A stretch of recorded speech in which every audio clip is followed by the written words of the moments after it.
ప్రజాపాలన దినోత్సవం సందర్భంగా public gardens లో జాతీయ జెండా ఆవిష్కరణ చేసి ప్రజలనుద్దేశించి ప్రసంగించిన సీఎం రేవంత్ రెడ్డి గారు ఆర్థికంగా ఇబ్బందులున్న సంక్షేమమే అజెండా, ప్రపంచంతో పోటీ పడేలా తెలంగాణను తీర్చిదిద్దుతాం, అహంకారం బంధు ప్రీతికి మా పాలనలో తావులేదు, కృష్ణా జలాల కోసం న్యాయ పోరాటం చేస్తాం, సన్న బియ్యం ఇస్తున్న ఏకైక రాష్ట్రం మనదే,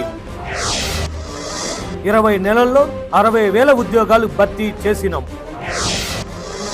గేట్వే ఆఫ్ వరల్డ్ గా హైదరాబాద్ ను తీర్చిదిద్దుతాం,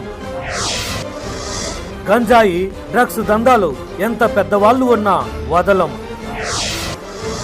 ఫామ్ హౌస్ లో దాక్కున్న మొక్కలో దాక్కున్న కటకటాల పాలే, మూసీ రివర్ ఫ్రంట్ తో ఆర్థిక వ్యవస్థను బలోపేతం చేస్తాం, భవిష్యత్తులో ఎక్స్ప్రెస్ గ్రీన్ ఫీల్డ్ హైవేలతో పాటు బుల్లెట్ ట్రైను వస్తుంది.